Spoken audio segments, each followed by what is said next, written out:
good to go? Good to go. All right. Well, I just put that. Thank you all for coming. Please take your seats. So I'm Patrick Witt, Trump endorsed candidate running for Georgia Insurance Commissioner. Proud to be the only insurance commissioner candidate in the entire country endorsed by President Trump. And I want to tell you a little bit more just about my background and what I intend to do as insurance commissioner. I know a lot of folks in this room may not know what the insurance commissioner does. And I'll explain part of the reason why that is because the current insurance commissioner is an absentee insurance commissioner. We'll get to that. So again, my name is Patrick Witt. I grew up here in Georgia, in the Atlanta area, played football at Parody High School in Gwinnett County. Was a quarterback there. My brother was the quarterback before me, and then had an opportunity to go play in college for several years, and then briefly in the NFL with the New Orleans Saints.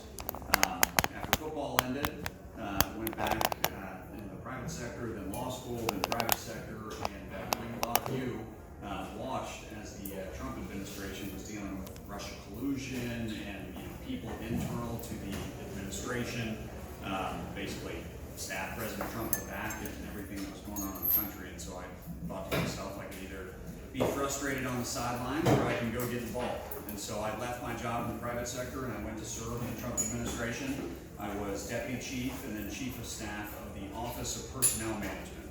And similar to the insurance commissioner's office, it's one of those agencies, OPM, that doesn't get a lot of fanfare but is incredibly important.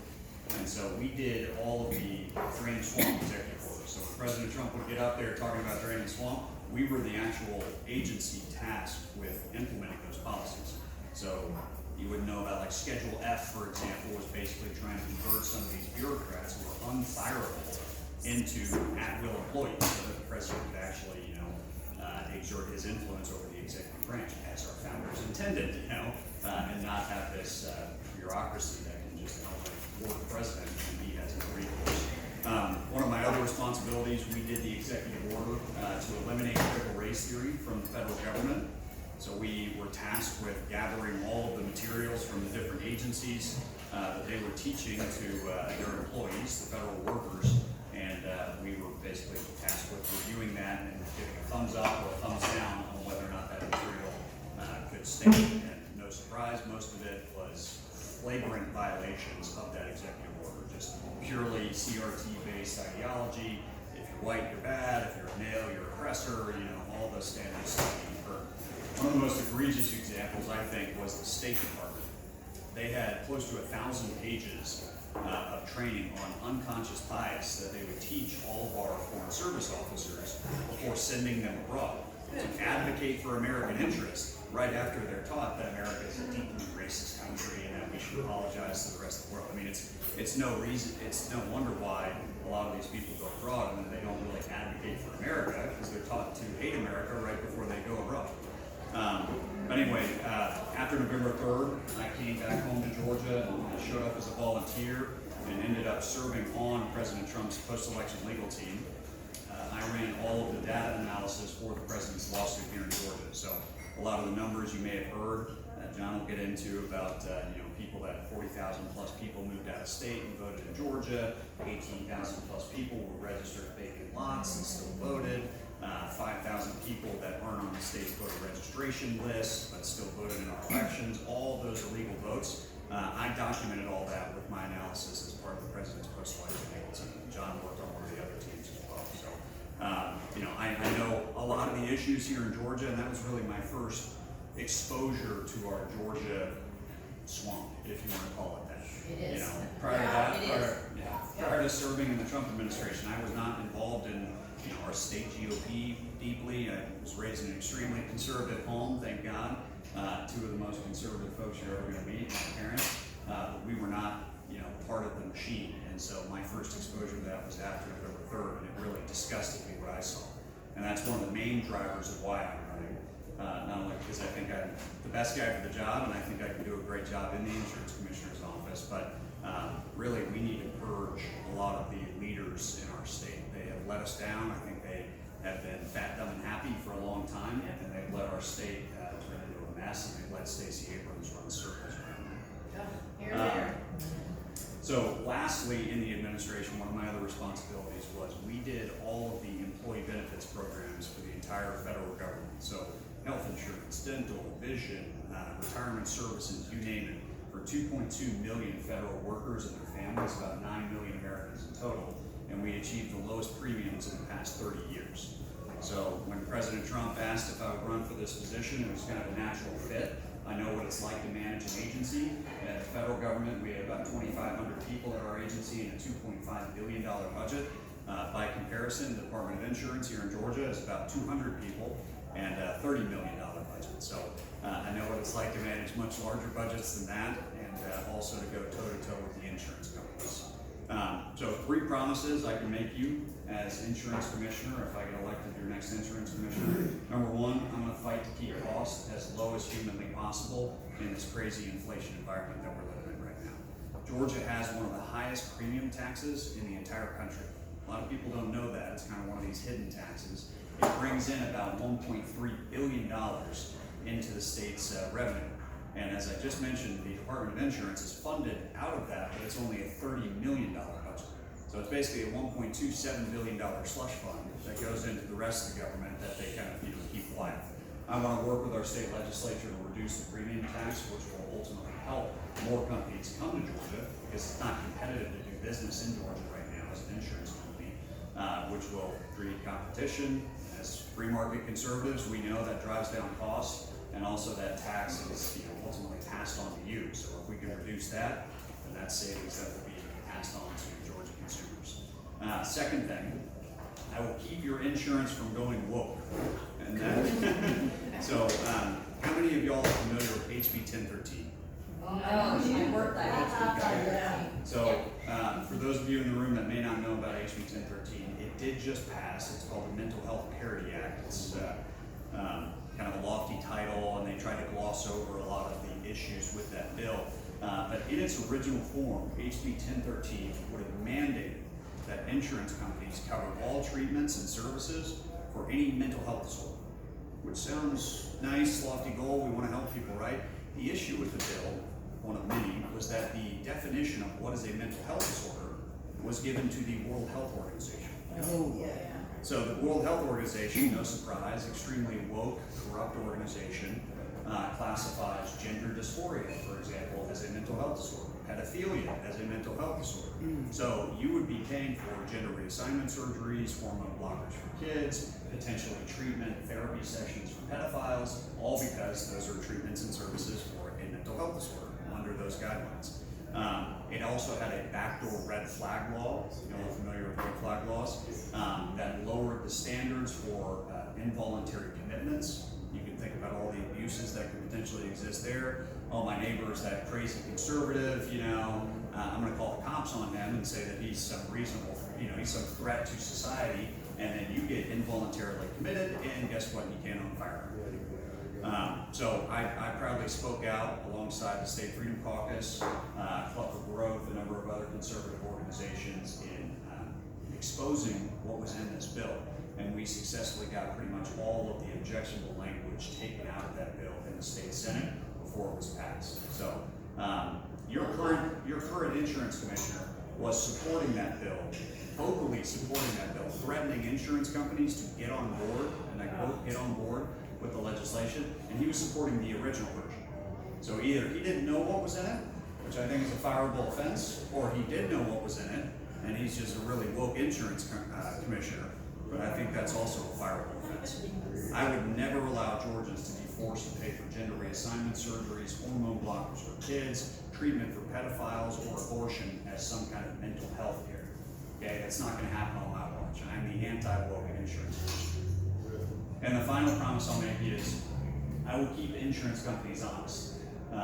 Pretty much everyone in this room, maybe, if you have a loved one that's in a long-term care facility, you've all dealt with insurance companies, and you've dealt with the runaround that they give you, and oftentimes they just outlast you.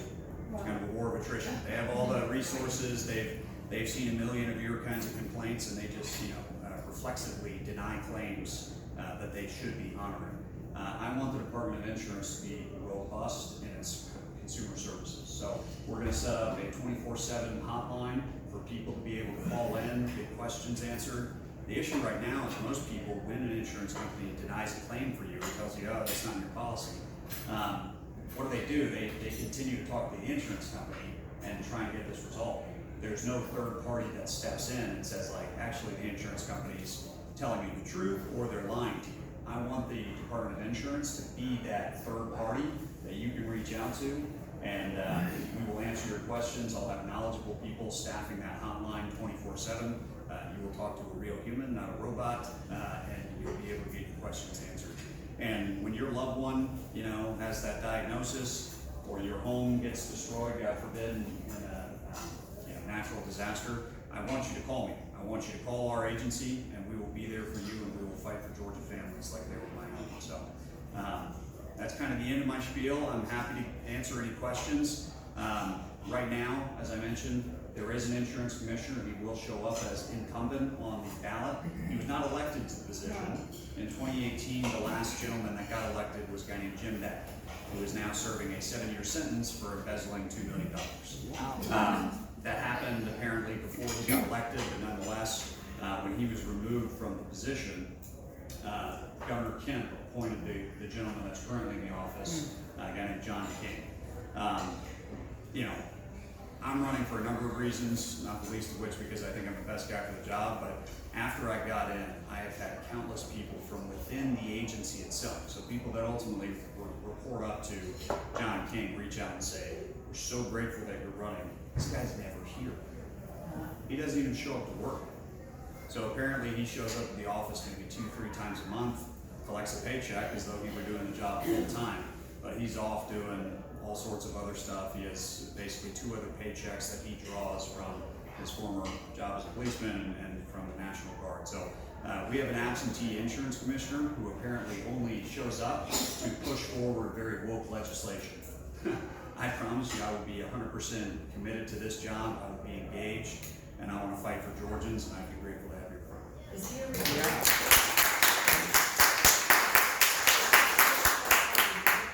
I assume so, but I actually don't know. regarding 1013, Yeah. several of us worked on that. Rhonda Thomas down in the Woodstock area, Deb Dooley, myself, and the unfortunate part of it is Speaker Ralston came to one of our meetings and touted this mental health bill of how wonderful, how we need this, and we were kind of caught unaware. We're thinking he's talking about actual mental health illnesses. Well, a few of us were in the medical field, and there was one, I clipped a section out and sent it to him. And you're absolutely right about the World Health, but also Georgia is they wanted to follow the federal parody bill.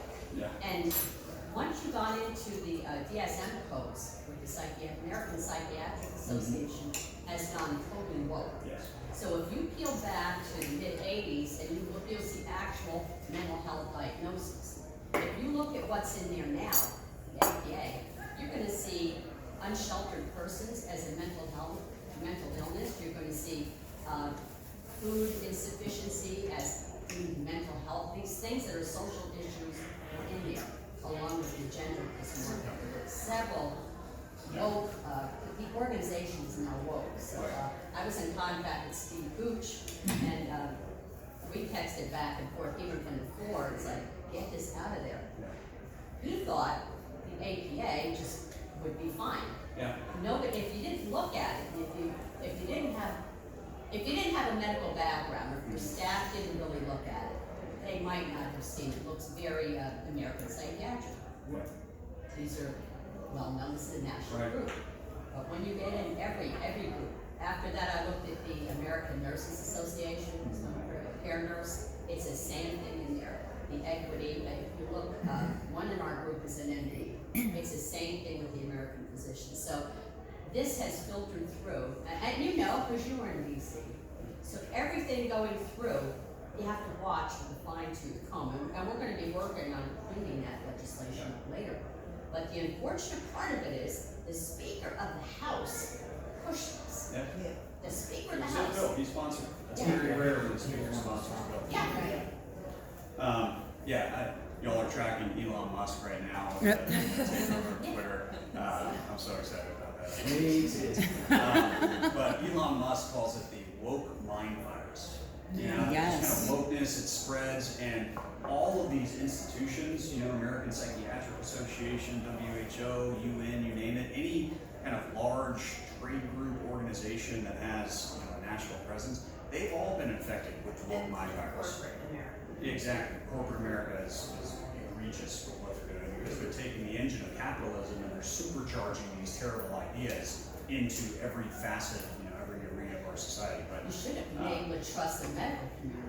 yeah, The fact that they go woke, you're most vulnerable if you're Yeah. dealing with a medical profession. yeah. I mean, you have licensed physicians out there publishing op-eds in the Boston Globe talking about how they should ration care based on critical race theory. You know, like based on your skin color and such. So they've gone fully woke, and I think you shouldn't be electing anyone who doesn't have a inherent distrust of these institutions. Because if you're not distrusting these institutions, you're not paying attention. You haven't seen what has happened in our country over the past, 10, 20 years. This radicalization that's taken place in every one of our institutions that previously had credibility.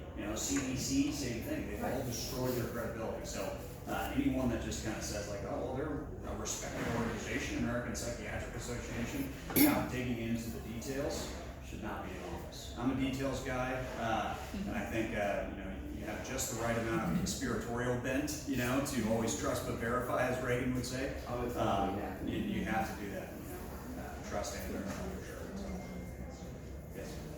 You said you were involved with ridding the federal government of a lot of people that were dead weight basically on the rolls, which I think is the SES or whatever it is. Is that what it's called? I was an SES, don't Oh, believe you me. were? But they're the people that stay in Washington when the politicians turn over. Is that the, executive service it's called or something like that? It can be. So Okay. federal government, federal workers are hired under different schedules. Yeah. So Schedule A through all the way to E. We created Schedule F, which was the way that we were trying to make these employees who weren't fireable by the president even into at-will employees. But the SES just denotes that you're basically at the top of the food chain. It's the civilian equivalent of being a general in the military. What I understood though was Obama put in thousands of people in a certain classification where they were unfireable. And so you said that you worked on getting those people out of the agencies, right? Yeah. All right, are you familiar with, and you also work on the executive orders of President Trump? Okay, so are you familiar with the one that if you commit treason or whatever, you lose all of your assets? Yes. If you're convicted of a I don't know if I am. crime? That's a Trump executive order? Yes. Yes. Yes, it is. And actually, are you familiar with the theory of devolution, that he actually put a continuity of government in place where the military is running certain aspects of the federal government? I'm not as familiar. Okay. I know we have the coup plan to continue continuity of operations. Basically, if there's an attack, all the federal Right. workers get, kind of taken off to certain sites around DC. But that's mainly if there's an action.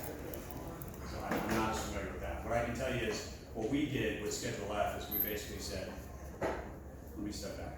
When the federal workforce was created, they got rid of the spoils system, and it was actually Teddy Roosevelt that really championed the civil service. The idea was that previously presidents would get elected, and then they would reward all of their big donors and their friends with cushy federal jobs. And so Teddy Roosevelt came along and said, no, that's not what this should be about. We should be putting the best people in place. It should be merit-based. And so the civil service was created. Initially, that was just focused on kind of administrative roles. So you don't necessarily want, secretaries being fired, every 4 years. Like, you want some kind of continuity there. The issue is that it just grew and grew and grew. And previously, all of the policymaking roles would be still appointed by the president.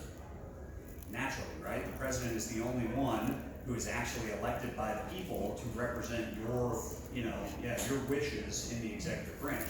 And so all the policymaking roles were directly reporting to the president, and he could fire them at will. Over time, what the bureaucrats did is that they converted a lot of these positions from what's called career general positions, like it could be filled by a career or it could be filled by a political appointee. They converted them into career reserved positions. So now the president can appoint these positions. Now they're part of the civil service. And they also have all the protections that make it so that the president can't fire them. What we did is we created something called Schedule F. It's another schedule to the federal workforce, hiring regulations, which took all of the agency's policy-making positions and converted them into at-will employees, basically how they should have been, how they were previously. And one of the interesting things, and this was kind of funny with some of the career bureaucrats, and I apologize if anyone used to work for the federal government here, the way they classify and pay the different positions depends on like how much like policy and how much thinking do you have to do. And so all of them in their job descriptions, they loaded up with policy making, policy informing, policy drafting, and so every time that policy is mentioned in a job description, it allows them to get more pay. They go up a rung. And so when we came along and we're like, all the policymaking positions should be at-will employees, it was very easy to find out which of these positions there were because they had loaded up all their job descriptions by saying, oh yeah, I'm a policymaker, pay me the most. So anyway, that's just a fun story, but it's something that I think Biden has either rescinded or basically just kind of not enforced. But if President Trump gets elected again, or if DeSantis or whoever it is, the next Republican president absolutely has to enforce that, and that would be a major step towards reclaiming the federal government and taking it back from the bureaucracy. I have a question that might be not related. I'm not sure, and so I ask questions. That's how I learn. Okay. Would insurance, would you be involved in the insurance over the elected officials' oath of office bond? So there's the bond on the ACCG. I'm just wondering. So the ACCG covers the insurance on their oath of office. Okay. And I've gone up against that because there's a lot of corruption here, and it's impossible. You can find the evidence of clear felonies committed, hand it to the district attorney, and he says, I'm not interested, or I don't get involved in politics, where he's literally the only person that can help, right? Yeah. So then as a citizen going up to the ACCG, because they cover the insurance over their oath of office to our fiduciary agreement with them. Yeah. But our commissioner used to be president of that. So there seems to be nowhere to actually find resolve, and I'm just wondering if that's part of your department, that type of insurance, or no? I mean, that sounds like a law enforcement issue, so we wouldn't necessarily be tracking down law enforcement. The only sworn officers that exist in the Department of Insurance are basically tasked with going after insurance fraud. So the underlying issue that you're talking about is more corruption. That's not purely insurance fraud. Okay.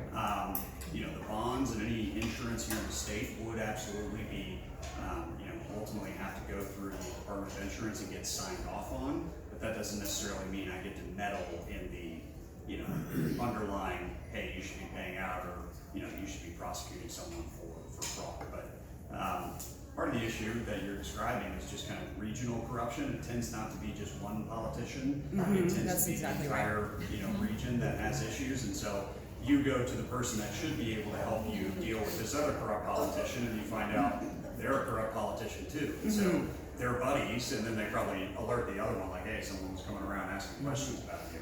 I think that's more a question for this guy here, which would be a great segue, because the Attorney General should absolutely be someone who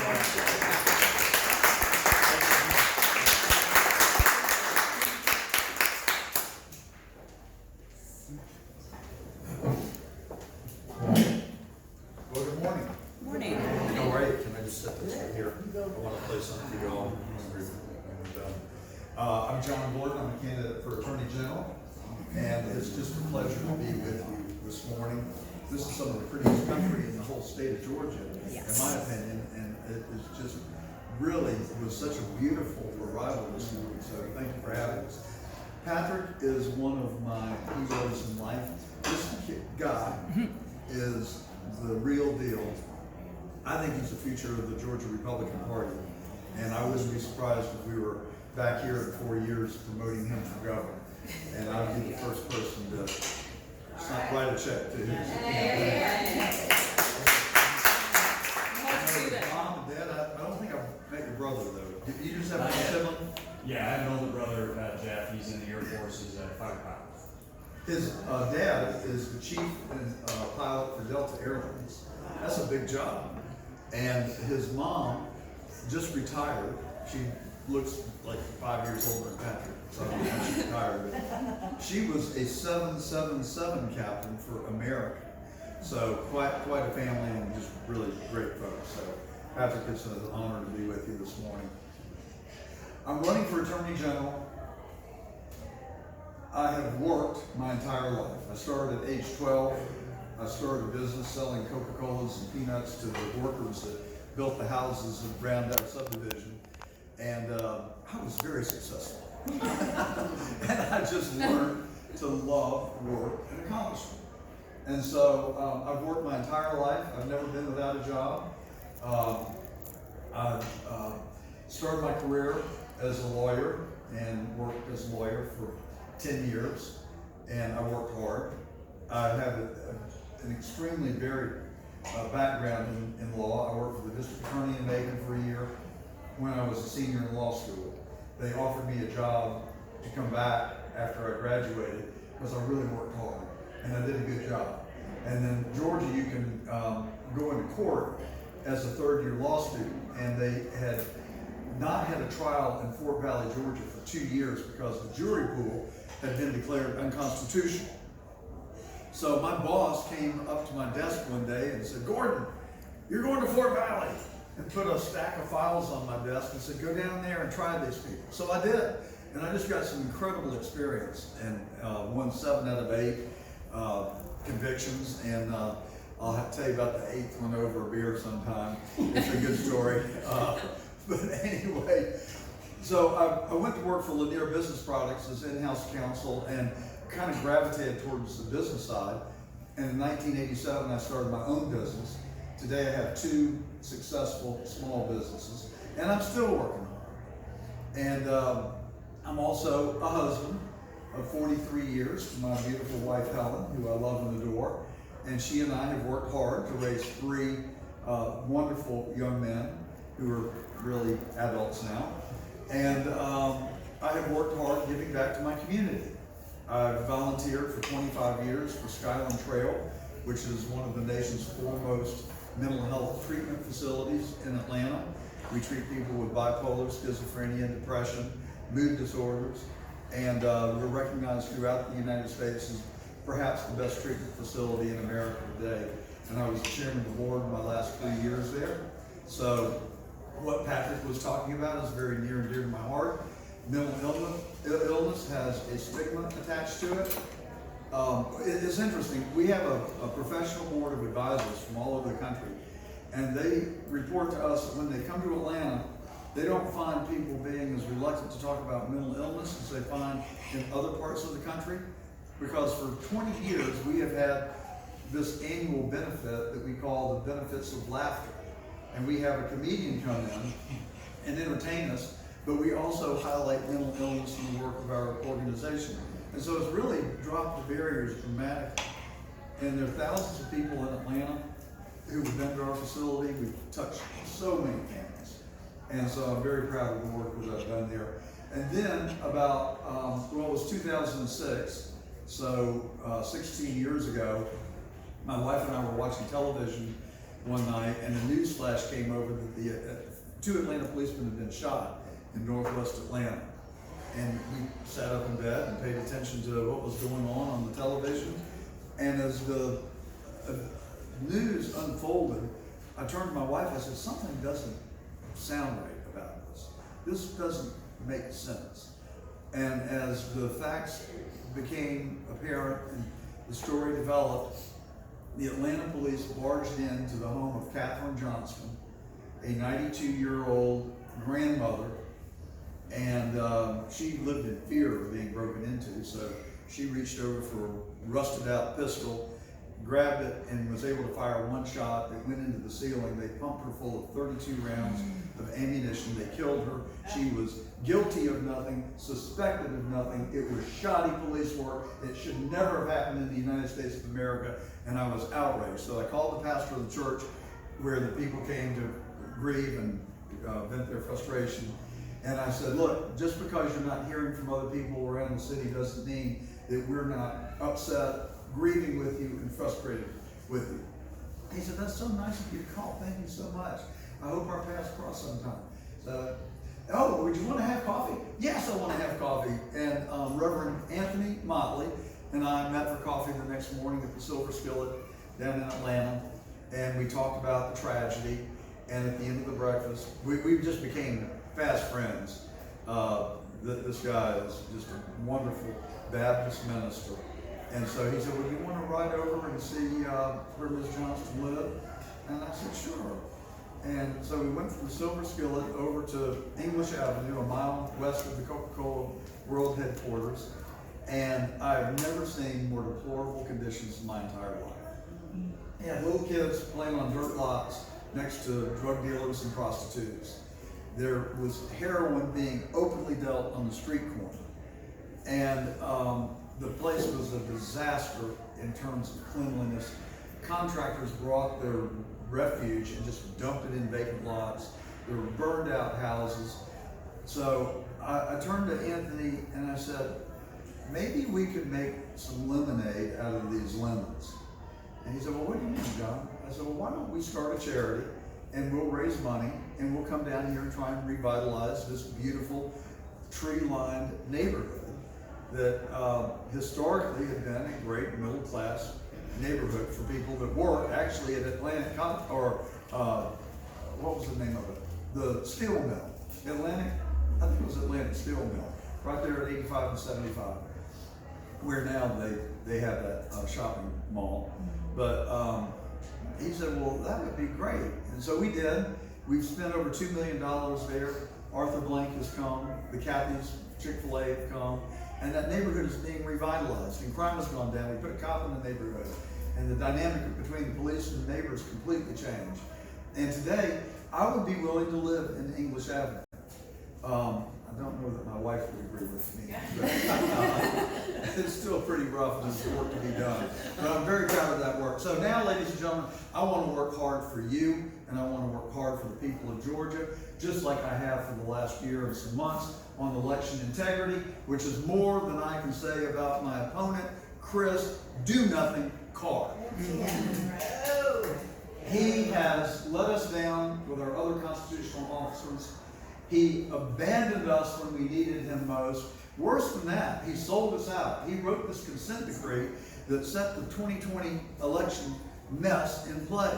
They created this fiction of drop boxes that appears nowhere in our law. They changed the dates of the election. They sent out millions of absentee ballot applications. My wife and I got absentee ballots. We didn't make an application for an absentee ballot. And so for the last year, I have worked very hard on election integrity. We filed 2 lawsuits, one Jeffers versus the Fulton County Board of Elections. The judge ruled for us 6 out of 6 times. Now get this, I want you to hear this. This is important. This judge ruled that we made out a prima facie case for fraud. Now, have you read that in the mainstream media? No, they want to talk about the big lie. That's the biggest lie. They won't report that we have a sitting judge who ruled that we had proven fraud. And he even ordered the absentee ballots unsealed and allowed for us to examine them. And who fought that? Brad Raffensperger. And who fought that? Brad Raffensperger and Chris Carr. He showed up, or one of his attorneys did, on every single appearance and fought every motion that we made, including the motion to unseal the ballots. Now you tell me, why can we not look at the ballots if it was a perfect election and there's nothing to hide? Okay? Well, I was born in the middle of the night, but it wasn't last night. And, you know, that just defies logic and reason. And so, I am telling you, well, I'll tell you what, this radio ad is going to start next week. Can I play it for you? Please. Okay, great. It's pretty short.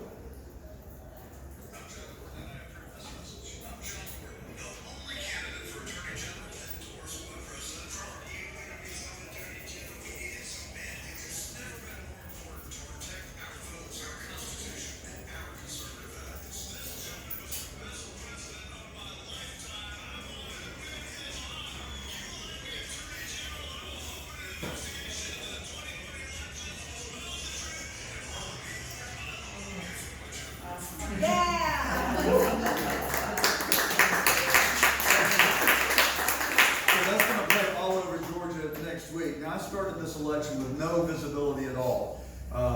I did have some presence in the Atlanta business community and philanthropic community based on my work there. I grew up in Macon, so I still have a network of friends there. I have a home in South Georgia on the coast where I have I've been going since I was 14, so I've got a nice pocket of friends there. But statewide, I had no visibility. But the first poll that I saw, Chris Carr was at 30%, I was at 4%. Not much to brag about. Uh-oh. But in the last poll that I saw, Chris Carr had gone down to 29 and I had come up to 17. So we are moving, and when that ad hits the air, I think that you'll see our poll numbers skyrocket because people are legitimately, understandably, justifiably upset and concerned. I'm concerned, and the only reason I'm doing this, the sole reason I'm running, is because I'm worried about the future of our country. This country has been so good to me. I love America. I love the Constitution. I love the Bill of Rights. I love the fact that it's the land of opportunity and I've been able to thrive in my career. And I want that for my children and I want that for my grandchildren. But something very seriously is going on that I don't have answers to, but I'm scared. I'm scared for the future of our country. So I sat back and I looked and I said, what can one guy do? The judge won't give us justice. The media just lies. They suppress the truth. They won't tell us the truth. They talk about the big lie, which I call the biggest lie. And then our constitutional officers have failed us miserably. So I said, well, I told my wife I was retired. We've had a great 3 years. Man, I tell you, my decision was whether to ride my bike or play tennis. It's been pretty nice. But I said, I cannot sit here on the beach and watch our country destroyed in front of our very eyes. So what can we do? I said, I think I want to run for Attorney General. She said, you want to what? I said, well, come on, let's do it. She said, I'm with you. She said, let's go. And so that's where we are. And you elect me, I will open an investigation, we'll expose the truth, and we will prosecute the people who've done this. I will also protect your First Amendment rights. I posted on Facebook, the truth. I posted on YouTube, the truth. I pasted on this other site called, what is it, Patrick? Vimeo or... I get it. Vimeo, a video posting site. They all took my ads, my postings down. And they were truthful, 100%. And they can't do that. And so I'm going to protect our First Amendment rights. They're not going to cancel us, and they're not going to silence us. Great. I'm also going to protect our communities. We are not going to have rioting and looting on television with the people's faces identified, and when the local prosecutor won't act, I'll come in and do the job for them. We'll prosecute it through law. I'll also protect our children. They will not teach our children critical race theory in our schools. If they do, I'll go seek an injunction to prevent them from doing it further. I will also prevent them from counseling any child under the age of 18 without the parent and family doctor on gender identity, and if they do, we'll prosecute them as a child abusers at that.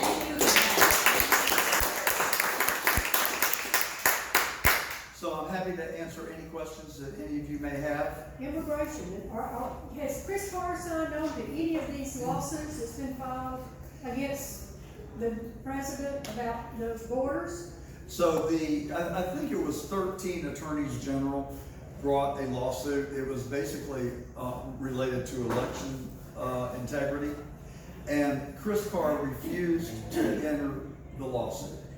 And when he was chairman of the National Republican Attorney Generals Association, they stripped him of his leadership, and he is persona non grata in that organization any longer. The only thing I know to tell you is, Chris, do nothing, call. He's like Patrick was talking about his guy.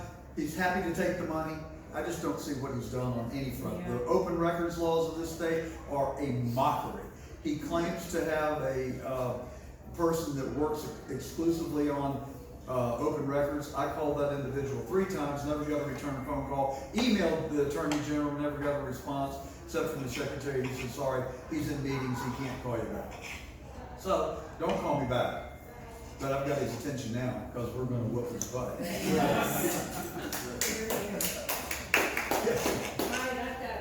go way back. I go all the way back to the Sam's Rolls And I mean, I have been fighting and fighting and fighting for the corruption that's going on in God this bless you, town. thank you. And, I was the one that was attacked by Sam Owens' office. So I mean, they put presentations out about me and everything. I mean, they put me through the ringer.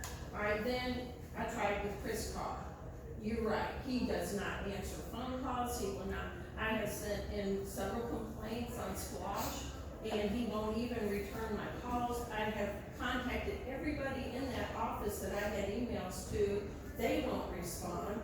I have sent in open records requests, they're not, honoring any of those. Yes.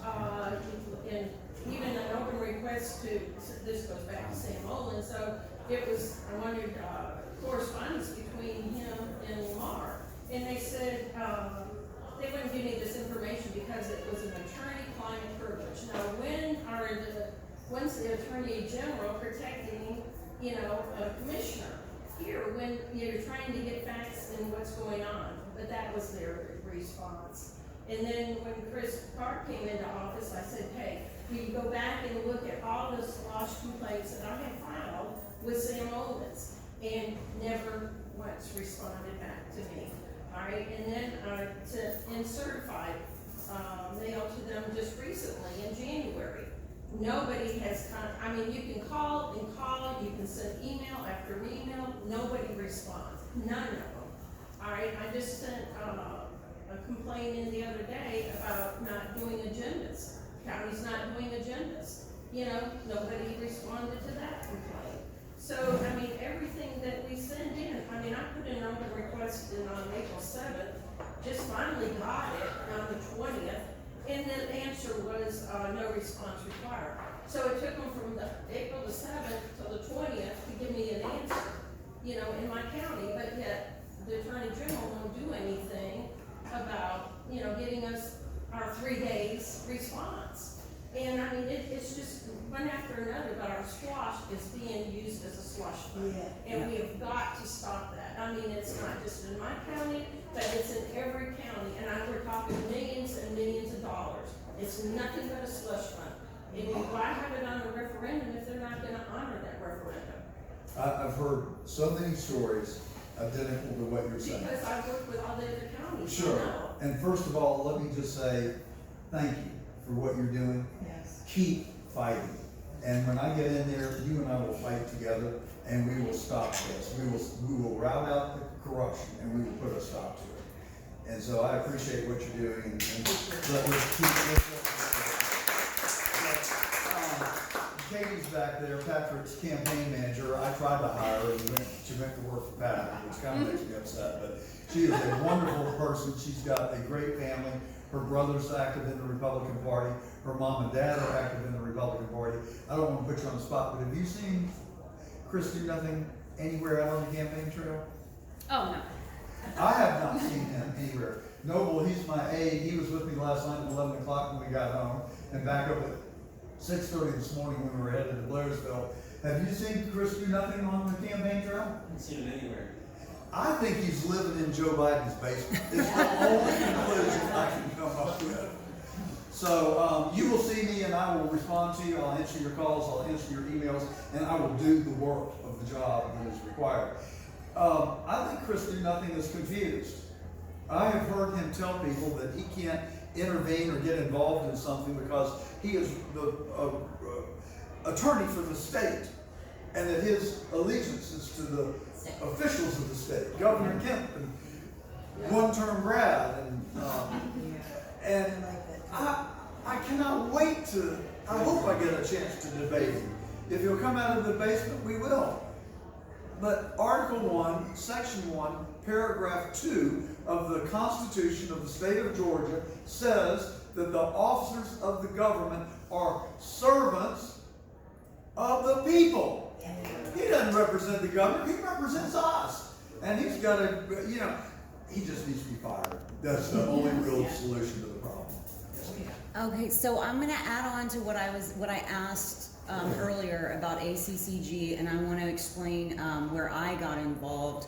Is when we were having our T-SPLOST vote coming up, I had no idea what that is. So I'm a behavior specialist. I'm like an expert manipulation detector, which is what brought me into politics because wow, that's a big case study to like, you know, you could see that people are lying, but then also I'm like an intellectual, I have to figure out what the truth is. It's like I've got to settle that itch or something. You know, when I hear the lie, I have to figure out what the truth is. So I went and I looked up T-Sploss, what is a T-Sploss, on YouTube, and I found a video of where our commissioner, there were 2 meetings from about 2008 or something, where he had full 30-minute sessions of the public meeting, county meeting, where he was viciously using words I don't even use when I'm angry, vulgar words about Linda, who was doing the records requests and asking questions about where is the money going. And I thought, wow, like I know that a person that's in integrity doesn't do that. They just take what the person said and they just let the facts speak for themselves. They don't need to call them all these names, say they're part of some malicious group and all the things that happen. And in fact, Linda had been ostracized from the community for doing the work she had done, and is part of my interest is in correcting that, because that's not okay. Yes. But so then I started going to the meetings. I record every single one. I started a YouTube channel called Voices of Union County, Georgia, and I put up all the county commissioner meetings, because he has set it up to where he adjourns the meeting, because he films them all, but then once he adjourns it, then he allows questions and answers. So you can't actually hear what the citizens are asking, and the answers he's giving are not on record. So I do that now, okay? And I do a lot of research. And I have seen that anytime someone asks a question he doesn't want heard, he instantly starts disparaging them. He will humiliate them publicly at the meeting. He will say that they're lying, but not say what they're lying about. And none of that goes in the paper, but he says, but then disparaging them goes in the paper, so no one will listen to them. I mean, that's clear emotional abuser tactics. It's textbook. Now he does it to me. I started a town hall meeting because it's obvious that the people need to be able to speak to each other and hear what's going on, because our news and our radio news aren't doing what they need to do. Well, I'm going to say our newspaper does try, but not the radio as far as I've seen. And so now I've put myself in a dangerous place. He's highly abusive to me. I've got a ton of evidence of intentional malicious slander of the citizens by our elected official. He removes us from the room for nothing. He'll say that we're being disrespectful and mean-spirited, but he says things to us, like to me, he said, excuse me, you've only been here 2 to 3 months from Texas, so excuse me if I don't care what you have to say. And then I say, well, you know I've been here longer, but my great-grandfather was a commissioner here. And, oh, well, your great-grandfather would be ashamed of you, and then have the deputy remove me from the room, which is a violation of the Constitution. I have never been mean to him. He is an incredibly abusive person to the people that are actually pointing out what's wrong, which is also textbook emotional abuser. They don't want anyone to listen to those people. So now I have all of this evidence. Oh, and then altering the meeting minutes to take out his malicious slander and insert entire other paragraphs. Now, from my understanding, that's a felony to alter public documents. I'm not sure if that is technically a felony to alter the meeting minutes and publish them like that, but I have the evidence of that. District attorney's not interested, nobody's interested. I sent it to Carr, never heard back. So these are the things, and now because of this, you know, the also textbook emotional abuse is when the person stands up and says, this is what's going on. Well, now they're the negative person. Why are you being negative? But I'm not doing the things, he's doing the things. You know, I'm just having the courage to stand up. And now we're putting ourselves in danger. Linda put herself in danger. And we're the only people speaking up.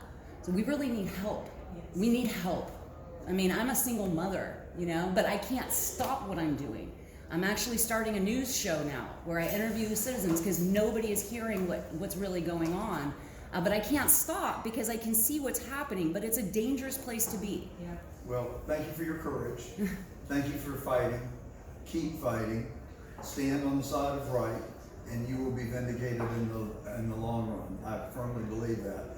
But the behavior you're describing is often behavior that you see when the person that is shining the light on it is over the target. Exactly. So I would just encourage you to keep doing what you're doing and stand for what's right. And I'm happy to help you as I can. We need to hold the ACCG accountable. Well, here's the thing. When you refuse to acknowledge what is true and that anybody can see, like the election integrity, Chris Carr denies that there's anything wrong with the 2020 election. And I tell people, Stevie Wonder can see the fraud in 2020. And so it is an insult to my intelligence when someone denies me what I know to be truth and tries to pretend like it's not. And so the only thing I know to do is just confront it and to fight and be persistent and consistent, and we'll win in the long run. You got your hand? Well, according to what she was saying, is that we would like to know what you can do to get our Attorney General, our judge, to hear these things, because they're putting it all on. That, we're gonna wait for this, and then Lamar Paris get to clean up his act, okay? So, Well, you know, and that's kind of the point I was trying to make. When you create this permissive atmosphere where there is a lack of accountability, then you're going to see a tsunami of corruption occurring. And I think that's what we're witnessing right before our eyes. So we're going to have to start, and we're going to have to start peeling back the layers of the onion and figure out where we can fight and where we can start to make inroads and eliminate. And you know, it could be just incompetence. I mean, it almost sounds to me like this guy's in over his head. I don't know who you're talking about, never met him. But I mean, I look at things on a continuum. And so with our constitutional officers, I look at it as incompetence on this side and corruption on this side. I can't tell you where it is. I don't know whether they're just the dumbest, ineffective people I've ever seen in my life, or whether they're actually corrupt. But my instincts tell me it could be some of both. But it's a problem that we've got to continue to address and fight with. Yes, ma'am. Yes, and along those lines, as far as not enforcing the law or not investigating, Right. the work that we've done in the Carr group, with Garland, Favorino, and others involved, we have a lot of documents we put together, and one of the documents, are you familiar with the letter that Ravensburg was sent to Congress on January 6th? I'm not. Okay, it's a 13-page letter, and there are, I forget how many, over 50 lawsuits in that letter. I'm not surprised. So he sent that as part of the congressional I think I record. have seen the letter you're He talking has about. lied about it. He's So- also doctored the He's getting Alzheimer's, voicemail. he's being totally Trump had controlled the by the good layers sense of to the have an devil. entire copy. So he actually, I mean, I'm not a lawyer, but I would imagine doctoring a tape and then saying you've lost it is a whole other issue. I don't think so. With everything we got together, we contacted Governor Kemp's office back in the fall. We were sent over to Evan Meyer, who is his attorney, executive attorney looking into election fraud. So he held on to that for a while. Finally, it was sent over to the Inspector General's office, who said, well, there's a lot here to review. It's January, so they're slow walking everything until after the primary. So we're gonna meet this next week coming up saying, this has gone on long enough. It's just been hidden, like you say, nothing is coming out, nothing is published, nobody's taking action, and yet all this is out there. And Chris Carr, as you say, he hasn't been involved in nothing, and he's been complicit. As far as the Henry County hearing, he was there fighting. Every single hearing, he showed up and fought us. And, you know, I'm a lot like what I perceive you to be, and I just care about the truth. Yes. That's all I care about. Honestly, I would love to find out that I'm just dead wrong.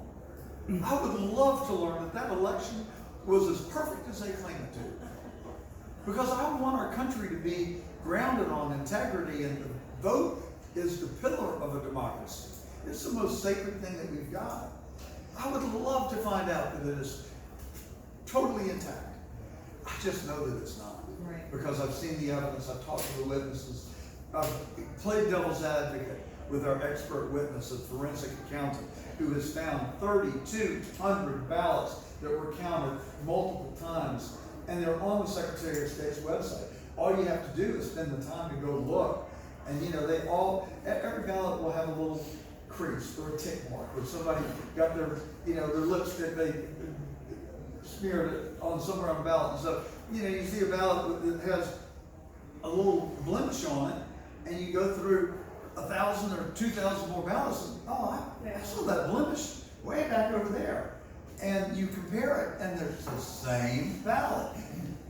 We found 3,200 instances of that. Okay, now there are more than that, I believe, because we have these images at 200 DPI.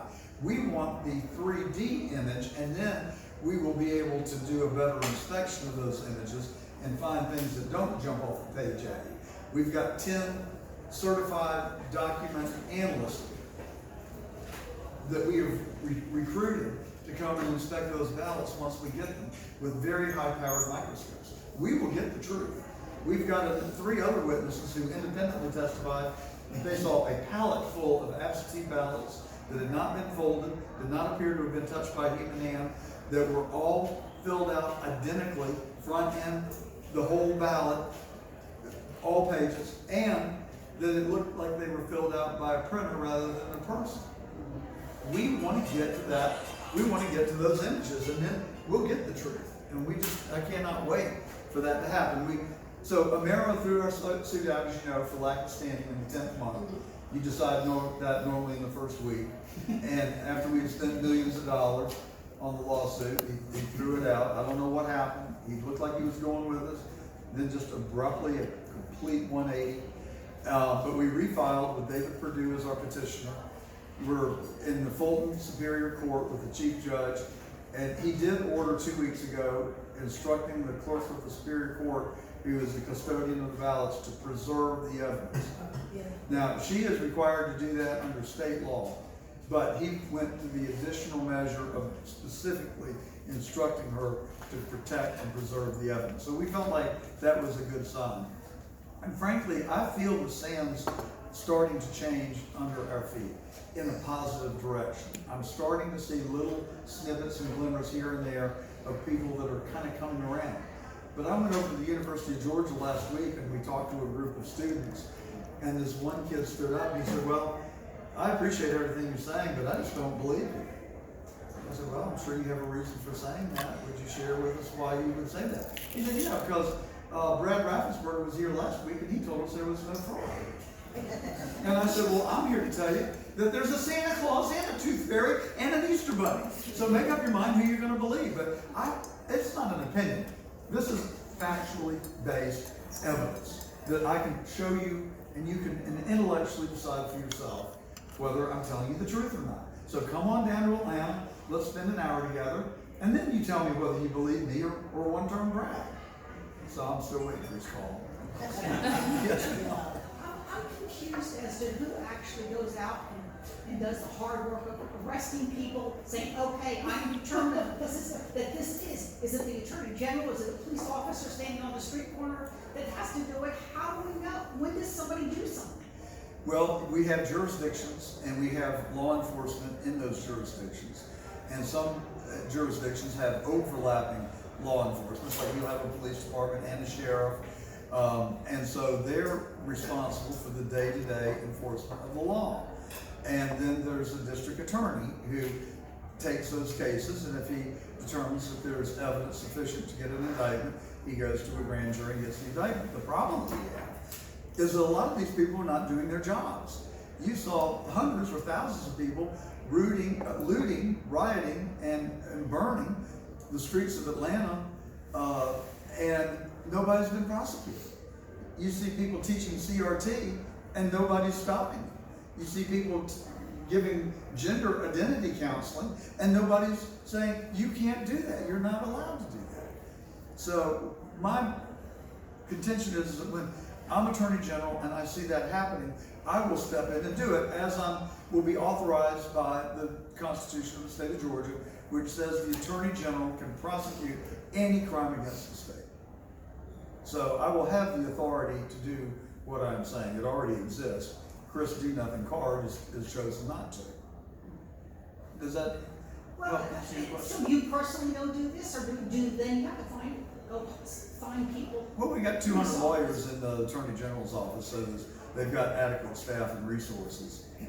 But then you need police officers, so you have to convince them, or you, I mean, you have to make the Well, case. there's not a magic wand for any of this. It's gonna be work, and it's gonna be a process. Like I said, when you create an atmosphere of permissiveness and you let all this stuff just go and you don't hold people accountable, then, it seeps into my psyche.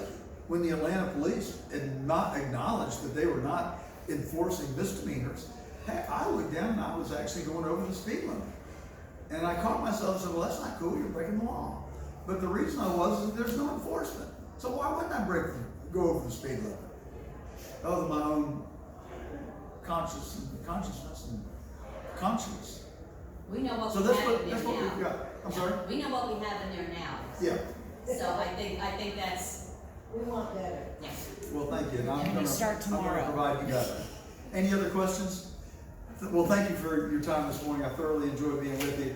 It's www.jg, John Gordon, JG for AG, Attorney General.com. And you can go to our website and keep track of us and find more about our campaign. We have a kickoff in Atlanta on Sunday, and if anybody would like to make the drive down, we're going to give you a Sunday summer supper. So it'll be a little bit like the food I think they serve here. So if anybody wants to drive to Atlanta, we'd be happy to see you. Okay, thank you.